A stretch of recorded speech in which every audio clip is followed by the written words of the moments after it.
ما باندې درود وای نو الله تبارک وتعالى به د هر غم نه بې غمه کی ګناهونه معاف کی حدیث مبارک کې راځي نبی علیه الصلاۃ والسلام د صحابه کرامو سره په مسجد نبوي کې ناست دی په دې دوران کې د باندې نه یو صحابي راغی وی د الله پاک پیغمبره ما ځان له د ذکر یو طریقه جوړه کړې ده خو صرف تا ته وایم چې زما د ذکر دا طریقه ټیک ده او کو ټیک نه ده نبی علیه الصلاۃ والسلام ورته وفرمایل وی ای زما صحابي تا ځان له د ذکر څنګه طریقه جوړه کړې ده وی د الله پاک پیغمبره زه په شپه او ورځ کې 2 حصې نور ذکر کوما او یو حصہ پتا باندې درود واما نو آیا دا درود پتا باندې کافی دی نبی علیہ الصلوۃ والسلام ورته فرمایل وی او خو کو دا درود دی په ما باندې زیات کنه خبوي سبوي خبوي هغه صحابي بیا تاسو کوي وی د الله پاک پیغمبر چې یو کار وکما پښپا ورځ کې نیمه حصہ پتا باندې درود واما او نیمه حصہ نور ذکر کوم آیا دا درود په پتا باندې کافی وي نبی علیہ الصلوۃ والسلام ورته فرمایل وی او خو کو دا درود دی زیات کنه خبوي سبوي خبوي هغه صحابي بیا تاسو کوي وی د الله پاک پیغمبر چې بیا یو کار وکما پښپا ورځ کې 2 حصے پتا باندې درود واما او یو حصہ نور ذکر کوم نو آیا دا درود په پتا باندې کافی وي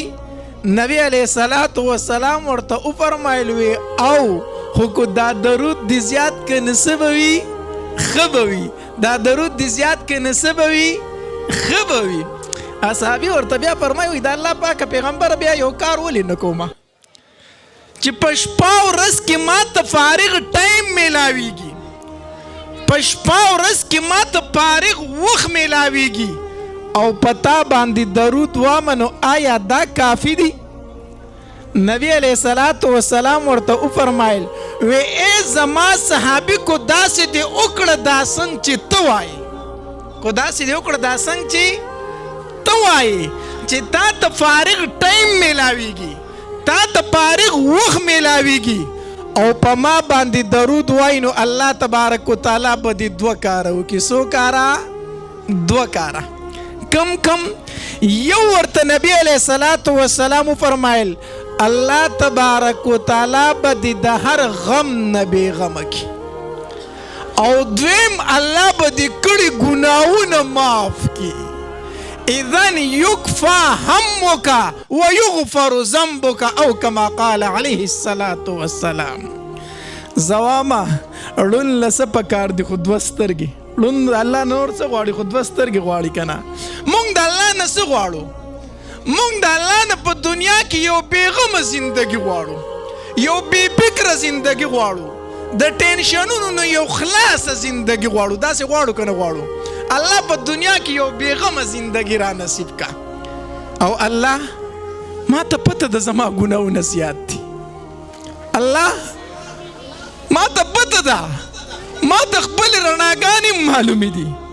ما ته خپل تیارې معلومې دي ما ته خپل ورځې معلومې دي ما ته خپل شپې معلومې دي ما ته پته ده چې زما اعمال تللی کېږي الله زما د نیکو چابړې بس پکې الله ما ته ځان معلوم دي زما د ګناهونو چابړې به درونې په میدان محشر کې به ملامت ولاړ یم الله خو الله امید مې شته دی چې کله زما د نیکو چابړې سپک شي او د ګناهونو چابړې مې درون شي او ته راته ووایې بنده ګناهونه دې زیات دي خو زما په محبوب دې درود ډېر ویلي دا کړي ګناهونه مې درته معاف کړه بنده زه بنده دا کړي ګناهونه مې درته معاف کړو ځکه چې زما په محبوب دې درود ډېر ویلي دي ټول وایي صلی الله علیه وسلم صلی الله علیه وسلم په نبی علیہ السلام درود ډیر وایي حدیث مبارک کې راځي نبی علیہ الصلوۃ والسلام نه صحابي تپوس کوي د الله پاک پیغمبره په میدان محشر کې به دې چرته ګورم ته خو به زمانه چرته ډیر په لوړه مرتبه یې نبی علیہ الصلوۃ والسلام ورله جواب ورکو ای زما صحابي چا چې په ما باندې درود ویلي د قیامت په ورځ به زما په خوا کې موجود وي په نبی علیہ الصلوۃ والسلام درود ډیر وایي ماله افسوس راشي ماله خفګان راشي ما ته زما مورکۍ ټلیفون وکړي ما ته زما رورې ټلیفون وکړي